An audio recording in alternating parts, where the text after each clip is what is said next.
Good afternoon, everyone. Hope you all are doing well. My name is Charlie Waterman. I am an Executive Vice President for CFA Society Atlanta. I wanted to welcome you today to our online series called NFTs, Fad or Frontier Assets, Dispatches from the Metaverse. Before I introduce our speaker today, I wanted to go over some upcoming events for CFA Society Atlanta. There is an online series called Crypto 101, an intro to Bitcoin, blockchain, and crypto. That's on May 19th from 12 to 1 p.m. On May 25th, we have a member community event called an Investment Strategy Roundtable. That's May 25th from 5 to 6 p.m. And then on June 15th, we're really excited. We have our annual member meeting. It's a fireside chat with Tony Ressler. Tony is the executive chairman with Aries and founded Aries. So really excited. On June 15th, that's from 5:30 to 8 p.m. Please check our website for more details on these and other upcoming events, and please register today. We're really excited to be joined today by Mark Bell. Mark is a Ph.D. He's a partner and head of family office services and private capital at Balentine. Just a quick housekeeping note, please submit your questions via the Q&A function within the Zoom controls at the bottom of your screen. And Mark, with that, I'll turn it over to you. Thanks so much. Absolutely. Thanks, Charlie. And thank you guys for spending lunchtime with us. I hope we can have a conversation about what I think and what we think is one of the most interesting, most exciting, certainly one of the most volatile aspects of investing and collecting today, and that is NFTs.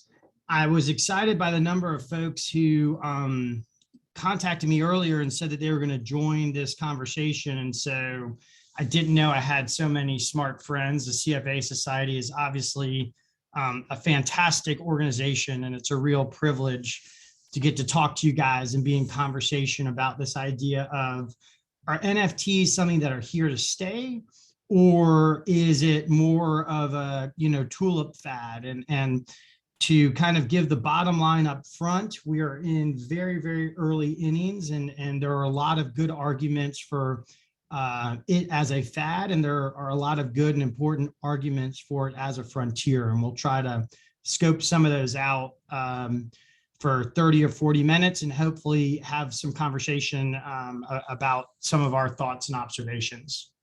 So real quickly, my background and the perspective that I bring is not just from the seat of Balentine, where we help manage about $6 billion for a handful of families with a team that's been together for, better part of 30 years. And those families are very, very interested in art. They're very interested in crypto. They're very interested in new technologies. And so they have a strong interest in this area of NFTs. But on the other side of my life, I spend a lot of time at Emory University, where last year I chaired the Quantitative Theory and Method Department Board. And for 15 years, maybe 16 years now, I've worked at the business school, really working on frontier investments, new investment ideas and what those might mean, and what all CFAs are kind of interested in. What role do they play in a portfolio? And is something really an asset? And can it play an important role in a portfolio? And so we've spent a lot of time building a very large database of art transactions, physical art, visual art. And so the picture on the previous slide was of the Salvator Mundi, the $500 million largest art trade. Just this week, we had another almost $200 million art trade. And so we're interested in these phenomena, and we're trying to bring data to answer those. And so a lot of the lens that I'll talk about this afternoon of how we think about NFTs comes through that lens of trying to think about art. Why do people buy art? Is art a real asset class? If it is an asset class, how would one express it in a portfolio and what would its impact be? That raises a whole host of other questions. Are NFTs art by extension? And then that same set of kind of implementation questions. I think I mentioned just really quick where we sit, what we do. Most of us are in Atlanta. But we have a Raleigh office, and we've been proud to be able to be active supporters of the CFA Society up there as well. So into the dispatches from the metaverse, NFTs. As we say here on this slide, this is certainly the newest area of collectibles, and it's potentially one of the areas of investment that has received the most ink, the most financial press, the most confusing looks at dinner parties. John Lennon's son here offering memorabilia for sale as an NFT, celebrities getting involved with these kind of weird looking pictures of bored apes. What does all this mean? And so we have a few kind of opening thoughts that it's most comprehensible to view the NFT phenomena as an extension of the crypto emergence, particularly of the last 3 years, but the phenomena of NFTs really over the last year. It could be seen as a new frontier asset, and that's how we talk about it in our course at Emory. We brought NFTs onto the curriculum actually 2 years ago and spent a meaningful part of this year's course on NFTs. So we view it as a nascent asset class. And what we have seen, and what we'll talk about in the course of our conversation, is a very high correlation to risk assets and speculation. And as many of y'all know, I know that Charlie mentioned that we're going to be spending a lot more time as a society on crypto and crypto one-on-one. We've seen a surprisingly high correlation between crypto assets and essentially risk assets, whether that's technology stocks or startups or SPACs. The enthusiasm for these speculative assets has been very high and correlated, whereas with cryptocurrency and by extension NFTs, there was the hope and the promise that these assets would actually not have such high correlations and therefore could be useful in portfolio construction from a diversification standpoint, particularly over the recent repricing that we've seen in the market. We've seen these assets have high correlations. The betas we can discuss, but the correlations have been high. So let's pause and say, what is an NFT? This is a question that it's certainly a question that my mother asks me or other folks when I start talking about this. What are you talking about? I find it makes a lot more sense for my students who are usually under 40 than for my colleagues who are usually over 40. But in essence, the NFT is the non-fungible part of the descriptor. And so whereas a Bitcoin or an Ethereum or a Dogecoin can be are homogeneous, they can be replaced by each other. One Bitcoin is worth the same as another. A NFT is an item that exists on a blockchain that is not fungible. It is heterogeneous. And so here on the right, we have a number of art images that are NFTs. The most well-known is in the top, which is the 5,000 Days by Beeble, which achieved an auction price of almost $70 million. In the field of art and collectibles, we view auctions as one of the best ways to try to understand a true price. So this was an open auction. It was a very deep auction. We had a lot of participants at a variety of prices. Since it was online, we could see that. And it achieved a price that actually made Beeble the third highest auction record price for a living artist. So and so the Beeble sale really shocked and woke the art market up to, is there something in NFTs? And immediately overnight, Christie started offering classes, and Art Miami started redoing their whole program to try to be more NFT oriented. And so it was a big event kind of in the history or formation of NFTs as part of our kind of consciousness. I think of NFTs in 5 buckets. And because these buckets are somewhat different, there's confusion when people talk about what this is, because people might be talking about different kinds of NFTs. And so to just briefly use kind of the criteria or the buckets that I use, the first and maybe most famous is what I call PFPs, profile pictures, which would be your Cryptopunks, your Cryptokitties, your Bored Apes, your Pudgy Penguins, a lot of the well-known NFTs where essentially you have a flat image. This flat image allows you, you have a singular right in ownership of that image, the way you would if you owned a physical piece of art. But unlike physical art, I, particularly during COVID, I have a lot of art in my house, but very few people come into my house. But I communicate a lot online through LinkedIn, through Twitter, through other platforms. And if I have a Bored Ape, if I have a Cryptopunk, I can have my online profile demonstrate that. And so for those folks in the creative classes, for those folks maybe in technology, if you want to demonstrate that you get it, that you know what's going on, that you are cool or hip, which is a function that art has played for hundreds of maybe even thousands of years, having the right PFP has become very important. And we saw at the beginning, Steph Curry or others who might buy these PFPs. And I'll just add, what we've seen that's quite interesting is PFPs that are associated with also some type of virtual membership into a club. A student in my Emory course that we did this year, he created a series of PFPs for the Georgia Bulldogs that came with a membership where you could meet certain players and have certain access rights if you own these NFTs. He made a couple $1 million in a half hour.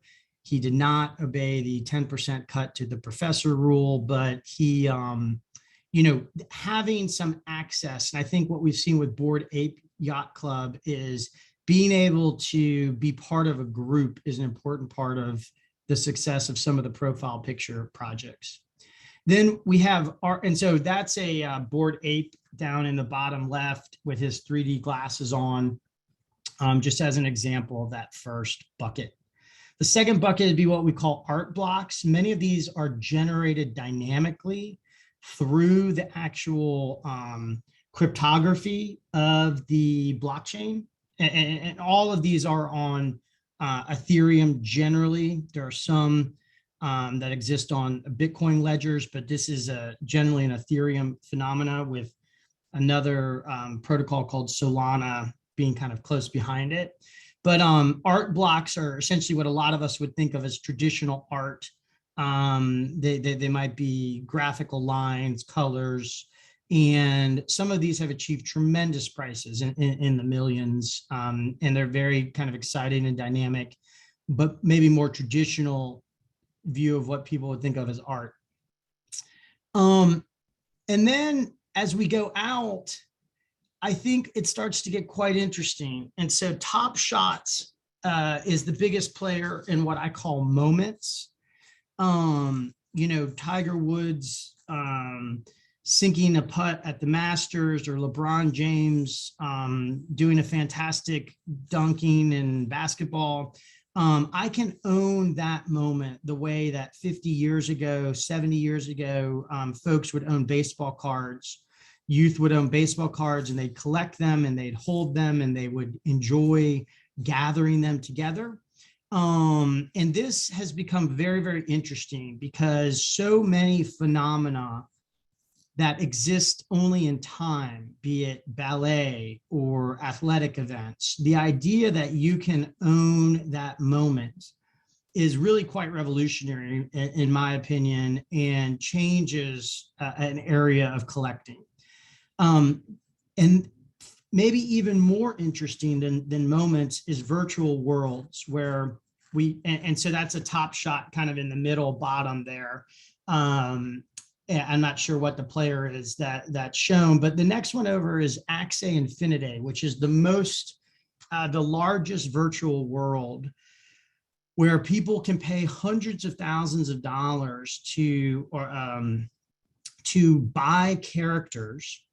And unlike virtual worlds or even metaverses, to use a vague but common term now, these virtual worlds in the past, if you played Fortnite and you got all the right gear and all the right tools and everything, all of your transactions were with the maker of Fortnite. And when you turned off your computer, all those things were gone. With Axie Infinity and other so-called metaverses or virtual worlds, the idea of using an NFT, using a decentralized blockchain for you to be able to gather together virtual goods and then transfer them to another player, or in some cases into other virtual worlds, is incredibly interesting, and we think a really important development. And then finally is this world of memes that y'all have probably seen, the girl with the house burning down that sold for $500,000, or different images of a cat flying around with a rainbow coming out behind it that went for hundreds of thousands of dollars. Well, pieces of the internet, particularly early internet memes that have become collectible and traded at very high values. So those are some buckets, and there are others. To kind of, we talked about the Beeble transaction as really an explosive transaction in terms of awakening the world to NFTs. In my opinion, last year, on the 23rd of August, when Visa purchased a Cryptopunk, and this is the Cryptopunk that was purchased here on your screen, they brought a level. Two things happened. One, they said, as a corporate art collector, this is real, and gave it a legitimacy. And then they secondly said, as Visa, and we're interested in exchanges, and we're interested in process and payments, we think what's going on here is interesting and real. And that led to the solidification of CryptoPunks as the old school classic NFTs. And so the prices of these have soared tremendously. There are 10,000 CryptoPunks. They are auto-generated, and that is all there ever will be. And today, the cheapest punk with a big correction in Ethereum prices is around $130,000.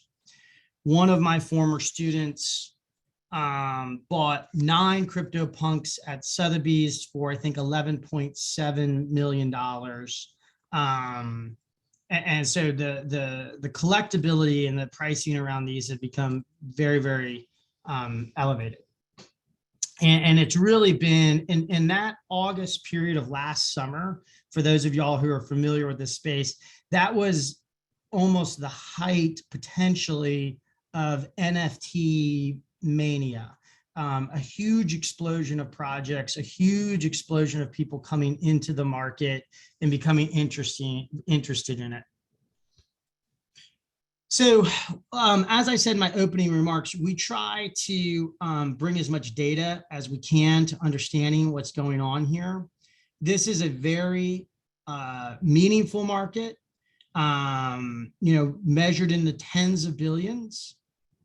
OpenSea, for those of y'all, OpenSea is kind of the Sotheby's Christie's, the main area to find and to mint these. We see in the top chart that we continue, even with the decline in transactions, to see big launches like mutant Bored Apes as really causing a lot of volatility in kind of the dollar issuance. So I usually spend a lot of time on this slide. I don't know, we can certainly come back to it in the Q&A. This is a daily, hourly ranking of the US dollar volume among some of these NFT projects. Many of these we've talked about: Axie Infinity, Cryptopunks, Bored Apes. Number 6 there, NBA Top Shots. We're very interested in the ones lower down. You used to see Pudgy Penguins, you used to see Cryptopunks. Many of those have fallen off. But what is important, I think, for this group is these numbers are substantial, and they're meaningful numbers that, to me, say that there is a phenomena that is happening here that we need to pay attention to, that it's not just two nerds in their basement trading LeBron James videos. It is a multi-billion-dollar market that is increasingly liquid, increasingly large. And these top projects are doing billions of dollars of transaction volume. Hey, Mark. Yes. We actually got one question. Just like there is insurance for art, is there insurance for NFTs? It's a great question. In general, there is not traditional insurance the way there is for art. Those providers of the art insurance market has gotten very interesting and very evolved. It's very difficult to appraise an NFT in a way that, a big insurance company wants to write a policy. So as of right now, both NFT lending, things that we're interested in, right, particularly given this page, is there an NFT lending market the way that we've seen the emergence, explosion, and popularity of crypto lending, and ability to insure these NFTs if people are spending tens of millions of dollars on them? But it's a fantastic question. I would love more thoughts or questions that folks have. So, again, back to the point of this is a real phenomena. Is it good? Is it bad? Will it persist? Will it go away? Those are open questions, but the phenomena is not just large in terms of dollar size. It's also quite large in terms of where folks are who are involved in it. And so we see that it's really a global phenomenon. It's not just a US, it's not just an Asian phenomenon. Also, this slide it's also a phenomena where it's not just big, huge transactions, and it's not a ton of tiny $100 NFTs that are being sold. We really have a pretty good mix across the kind of headline grabbing kind of, crazy dollar transactions, as well as far smaller. In the fine art market, we generally think about an investable piece of art as costing 1 year of a wage earner's salary. So let's call that, something like $50,000. Below that, we generally would call it decorative art. And above that, we would start to call it investable art. We're working on, but it's unclear if we have similar divisions in the NFT space. So to update folks on where we are, so that's kind of my pitch, that this is real, this is here, this is something that as finance professionals, we need to be aware of, we need to track, we need to increase our information ratio. The last, I think I say we had 12 years of euphoria here, and we've had 12 weeks of pretty strong hangover. With the global kind of de-risking that has come, we have seen significant fall off in the number of active wallets, which is essentially participants in the market, the number of sales volume, the number of project launches, which would be kind of similar to IPOs in equities. So the market activity over the last month and really over the last 3 months, maybe even going back to the beginning of the year, has started to slow tremendously. And we can talk about questions of why that might be and how persistent is that.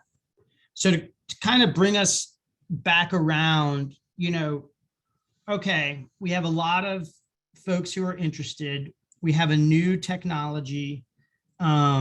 Is this an asset class? Is this something that we as financial professionals could contemplate now or in the future using to build portfolios? So, I've put up here some pictures of some things that some people think are assets and some people are confused by, whether it's Microsoft stock or SPACs or Fabergé eggs, gold bars, Jackson Pollock, or my favorite, Pudgy Penguin loving fish up there in the top left.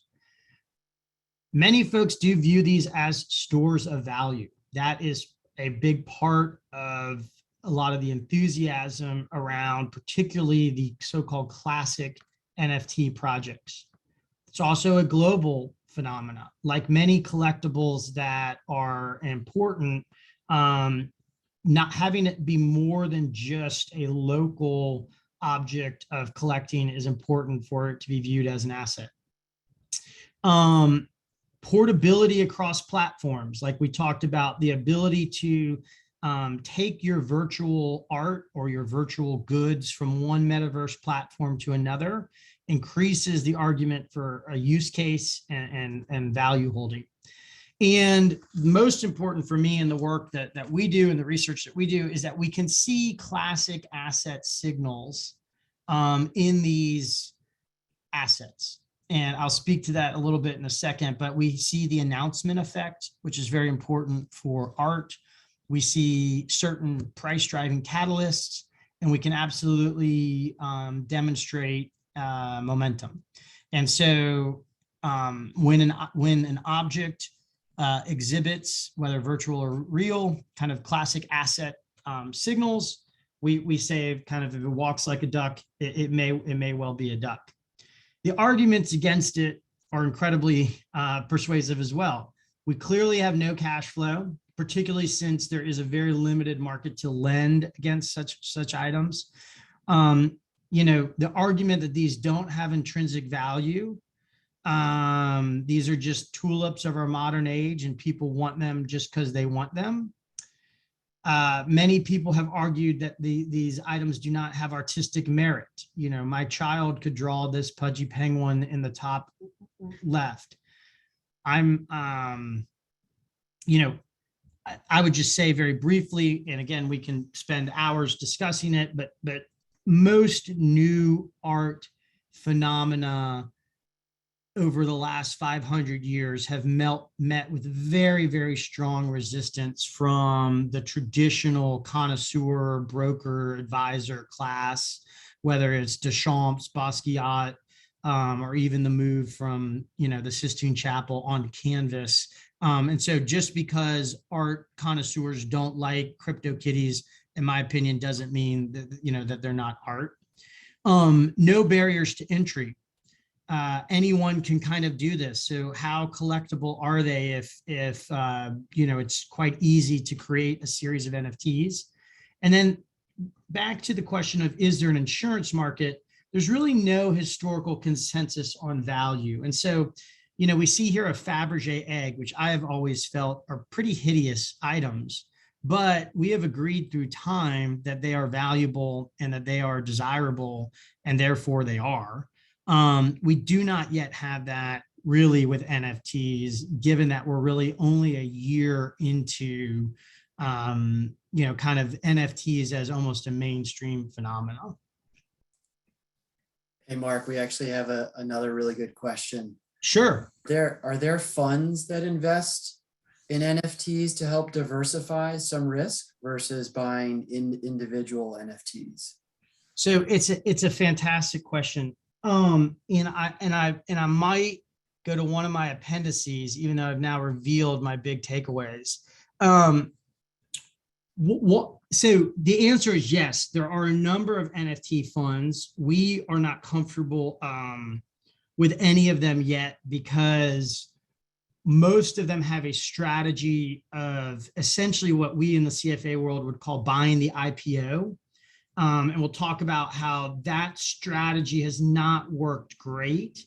We would like to see a more quantitative approach that's really momentum driven, but getting diversification across.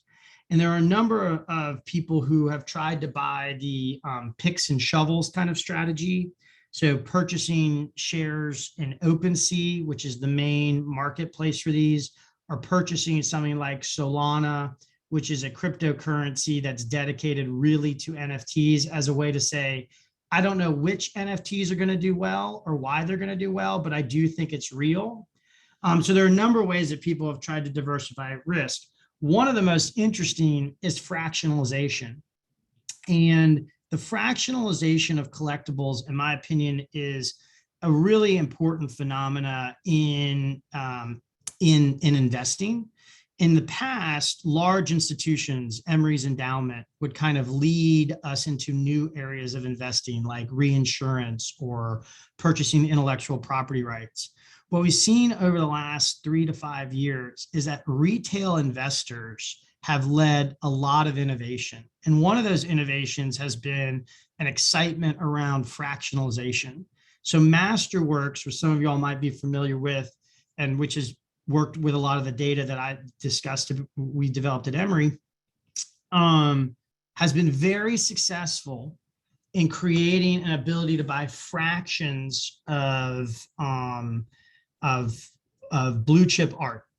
And Charlie, to your question, we generally find that more expensive art has more of a blue chip effect. And so building a diversified portfolio of Picassos or Warhols is very expensive. So buying a fraction of such art gives you an ability to make more of a portfolio. And so I don't have the data up here, but I think of the 150,000 users who are signed up for Masterworks, something small like 30,000 of them are actually interested in art, kind of art, I don't want to say art nerds, but people who might read art magazines or follow certain artists. The preponderance are there to try to enhance their portfolio by buying these assets. Vint.io is one that fractionalizes wine. Rowdy Road fractionalizes cars. And then fractionalize.art is one that fractionalizes NFTs. And so you can buy fractions of NFTs in order to build a diversified portfolio with multiple, multiple exposures to multiple NFTs. Last thing I'll say on that too, this other incredibly interesting phenomena we have seen is the emergence of DAOs, not Asian meditation masters, but DAO spelt with a D, D-A-O, which are essentially autonomous groups where no one is in charge that form together to buy certain specific or group of assets. So Pleaser DAO is kind of the most famous, and the one that hit the most headlines was Constitution DAO, which was a group of folks who put 5, 10, 15, 20 bucks in order to try to buy and own as a collective the one of the extant copies of the Constitution. So very long answer, but it allowed me to use some of my appendix slides. So my team will be happy we use some of those. So let me do this because I see that there are a few questions. I want to see where we are in time.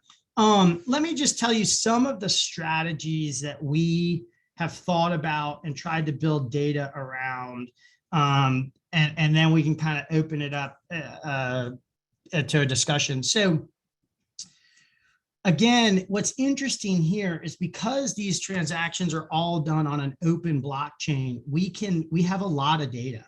we actually have a lot more data than we do around fine art, because fine art, a lot of it is dealt through galleries, and some folks don't love paying taxes. They might not represent the true price that was paid. And there's a lot of kind of monkey business in the art world. With NFTs, we can see the trades on the blockchain. And so we've been able to think about some clear strategies that we can show quantitatively do or don't have merit. Most folks are very interested in mintings and drops. Think of this as the IPO. Many folks who have tried to enter this market usually have done pretty poorly at the mintings when the NFTs are created and released to the public. Where we've seen people do much better is on the white lists, which exist primarily on Discord, where essentially think of the classic investment banker trying to put together his investment book, and he is gathering, or she is gathering up people who want to participate in the IPO. So the white lists, you have to be cool, you have to know what's going on, you have to be, invited to join. But we've seen people have much stronger results speculating on NFTs when they're purchasing on white lists. Not surprising to anyone who has a CFA certification, we see secondary trades with momentum doing very well, not as well as the whitelist, but doing better than buying the IPO shares. And then we can discuss, we've put together kind of a lot of data around how these different strategies bear out and what we can kind of see from the data. But I think what I might do is just some concluding thoughts, and then would love to double click on any of the parts of this that the group finds valuable. So what? You guys have spent your lunchtime hearing about people paying $70 million for a picture of a bunch of pictures. What does this mean? Here are some of the thoughts that we would challenge y'all to think about. Very, very volatile new form of collectibles and technology. It is likely that intellectual property use, being able to have a decentralized way to move intellectual property, might be the way in the future that NFTs encounter our lives, or are involved in our lives most regularly. I would also say that humans, the second point is, humans really want to collect. We have always collected, and it brings meaning, and it's a human activity. NFTs will undoubtedly be part of that, and part of what and how people collect, whether it's analogous to baseball cards, or collecting art, or collecting fine porcelain. We're collecting creatures. The third concluding point is the size and change and dynamism of this market. No one is in charge. That's why it's terrifying and exciting, but we see innovation happening really, really quickly. We're seeing a lot of hybrid activity. I might buy a fancy Hermes bag and be issued an NFT along with my physical good. Damien Hirst is now producing art that exists both virtually and physically, and you have to pick which one you want, and the other one is destroyed. So we're seeing a lot of kind of crossovers. And then some of these NFTs on the art side will be very, very valuable. And our view is most of them will have very little value. And so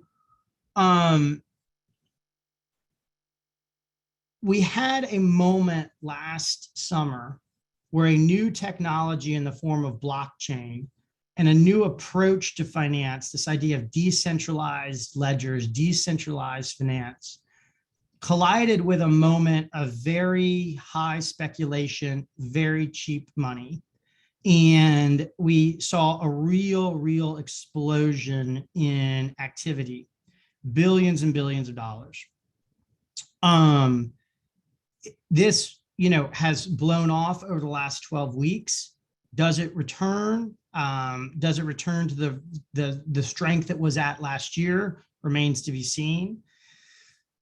What we do have, though, is we do have NFTs don't go away, and they're scary to a lot of us because they don't rely on a gallery. They don't rely on a curator. They don't rely on a banker or an advisor or a professor.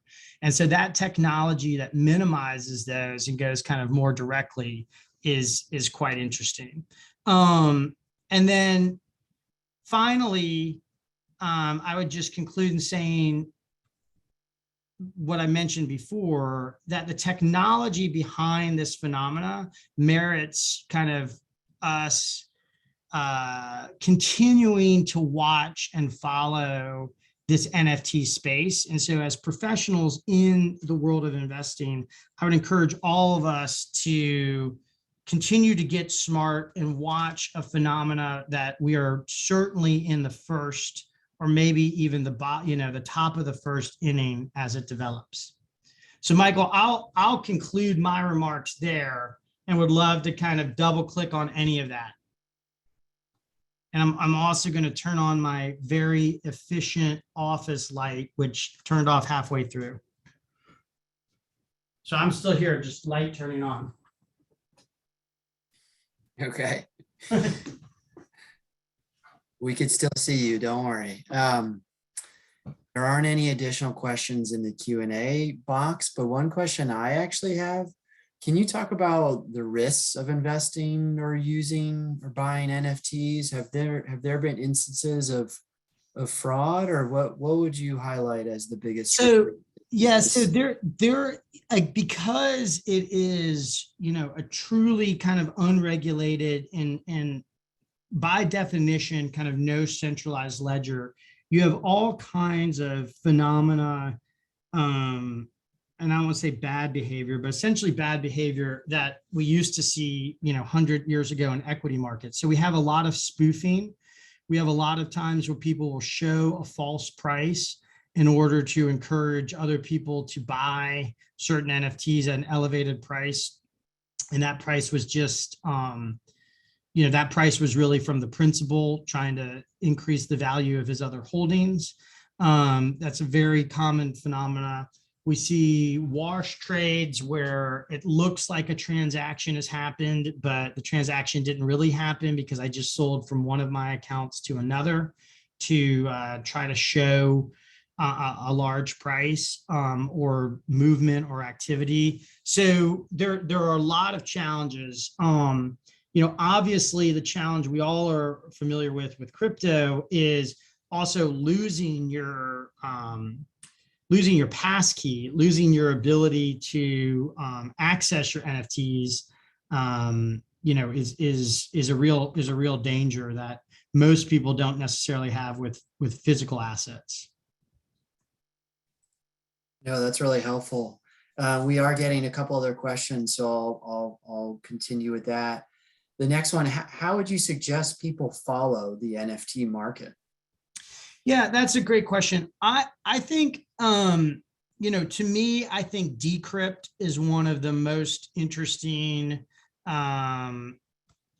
areas that covers it from kind of a Bloomberg-esque type way. So Decrypt is an app and kind of a news source. A lot of folks used to look at NFT 360. The action, this world takes place on Discord, which is essentially like a chat app. And so different Discord threads and Twitter threads, many of the leaders are on those kind of areas. But for me, I'm more interested in, kind of the financial side of it. And we'll use things like Decrypt, or increasingly we'll follow the coverage of Bloomberg or even the Financial Times that they cover the space. And a healthy attendance at CFA lunch talks. Of course. Yeah, you stated the obvious, of course. Is it too early to tell if the correlations amongst NFTs is high?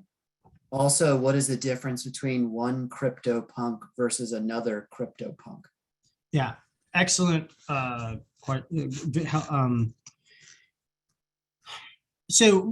correlation right now is very high. Part of the reason is effectively all NFTs, with some important exceptions, are denominated in Ethereum. And so the movement in the price of Ethereum actually, which is down maybe 20-25% off its high, maybe as much as 30%, has had a big impact in how these assets have moved and increased the correlation among them. The difference, so the standard way that NFTs would be issued would be it follows Larva Labs, which innovated by creating these things called CryptoPunks, which initially, like Bitcoin, no one really wanted, no one was really interested in. People kind of sent them back and forth to each other. They started to get traction, and then, some people view the alien punk, of which there are only 7, might be worth north of 50 million. There's one listed right now for $70 million dollars. So the difference is that each crypto punk or Bored Ape or Cryptokitty has different features, and some features are more rare. For example, a Bored Ape with gold hair is considered more desirable because they're fewer. And so each one is its own tiny picture, effectively. Okay. Can you please share the breadth and depth of NFT data you collected? Yes. Can we, this presentation, Kathy will share with the group. And 2, for those who, and 2 were available to discuss and kind of interpret it. And 3, OpenSea, which is the main marketplace, has a lot of this data generally available. And so it's great for us who are trying to do research around asset signals, because the data is generally pretty easy to get. Yes, but we're delighted to share it. Great. As an advisor, if we don't currently work with our clients on collectibles such as art or wine, and we don't plan to, is there another reason to be involved in NFTs? Well, I would say I would first unanswer the first question, which is our experience is that collectibles are incredibly important to clients, and doing it in a thoughtful, data-driven way that protects from their ability to lose value, not necessarily to make a ton of money, but to protect from losing value is an important role of the advisor. If you're not interested in collectibles, or your clients are not interested in collectibles, I think our view is understanding what's happening in these phenomena is important, particularly for our business owners who say, do I, if I sell a certain item, do I need to have an NFT strategy? Do I need to be thinking about this for my business? Is this real, or is this something? So we find with the entrepreneurs that we work with, they have questions of, I'm building a boutique hotel. Do I need an NFT strategy? I own a winery. Do I need some type of NFT strategy? How should I think about that? And while we don't necessarily help them craft such a strategy, our view is it's certainly something to be thinking about, particularly if your target audience is younger than 40, where this is far more intuitive and native than it is for other folks. And 40 is an arbitrary line, but just kind of denote digital natives find NFTs fairly intuitive. Great. Are there any cryptocurrencies that are more correlated to NFTs? Yeah, absolutely. So when this phenomena really exploded, as we were talking about last summer, it gummed up the Ethereum network, and it drove the Ethereum gas fees, which are essentially the fees to use the network, really, really high.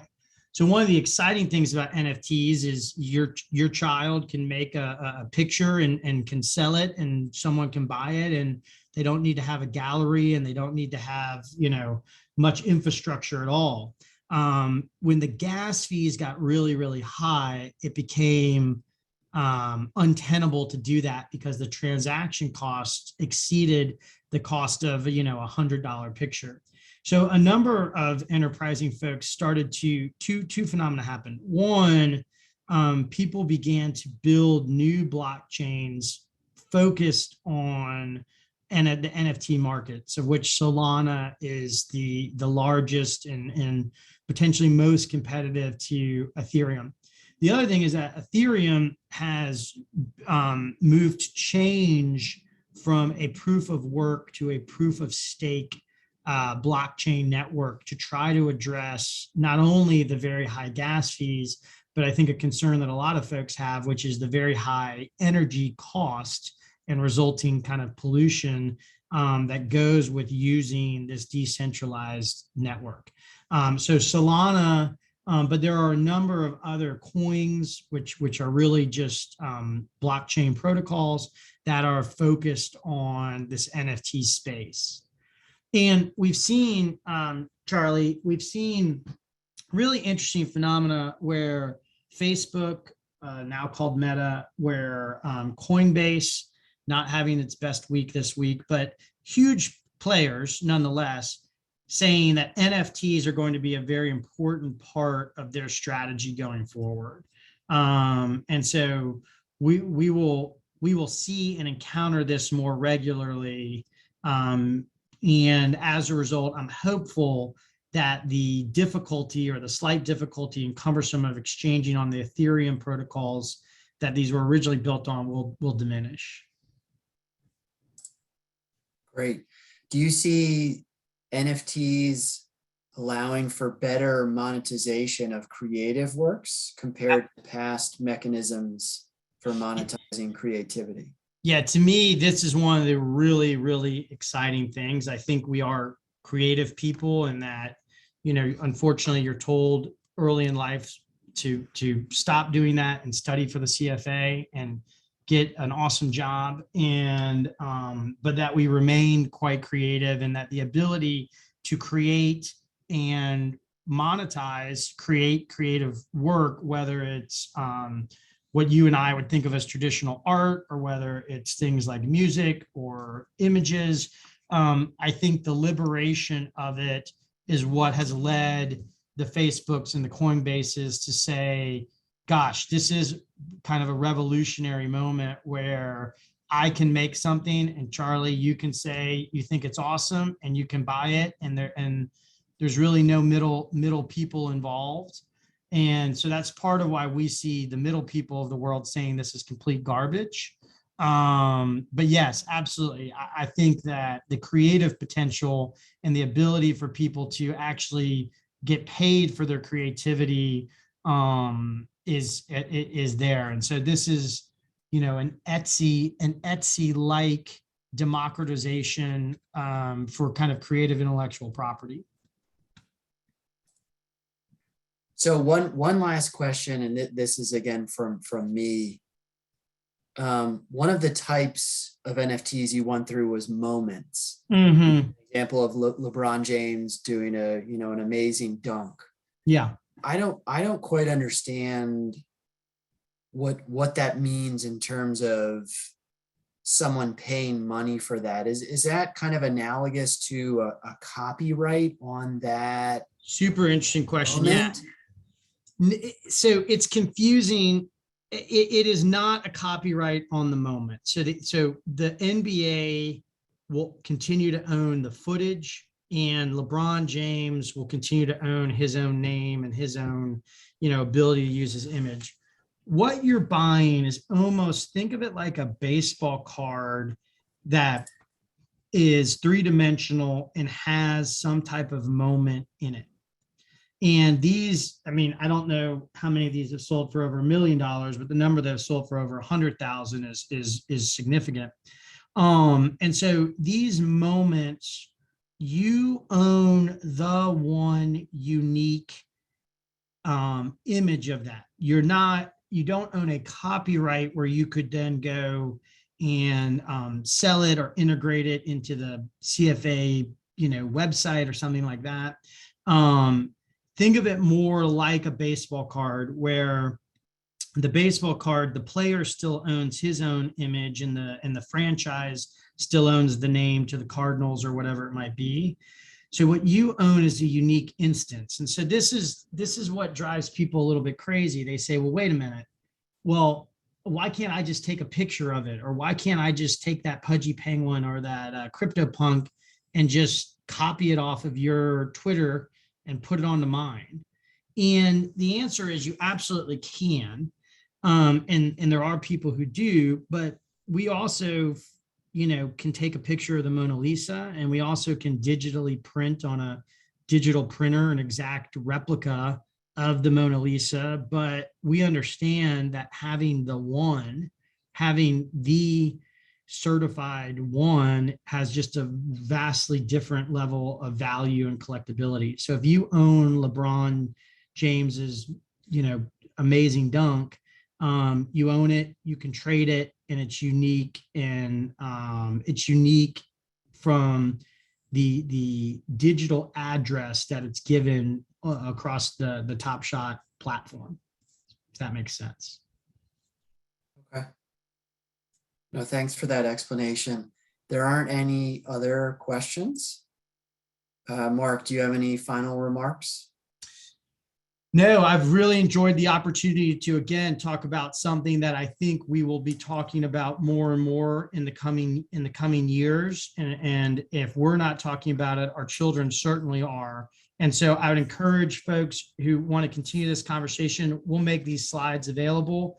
And I'm here at mbell@balentine.com and would love to talk to folks who are interested. But Kathy, Charlie, I really appreciate the opportunity to talk to such an important group, and appreciate the hard work that all these CFAs do every day. Great. No, thank you so much, Mark, to you. This is a really, really interesting topic. Thanks everyone for joining today. You should look for an event survey to follow this, along with, as Mark mentioned, the presentation. And I think there will be a replay of this call as well, in case you want to listen back on it. But with that concludes today's webinar. Mark, thanks so much for your time, and thanks everyone. Appreciate it. Thank you, Mark. Good day.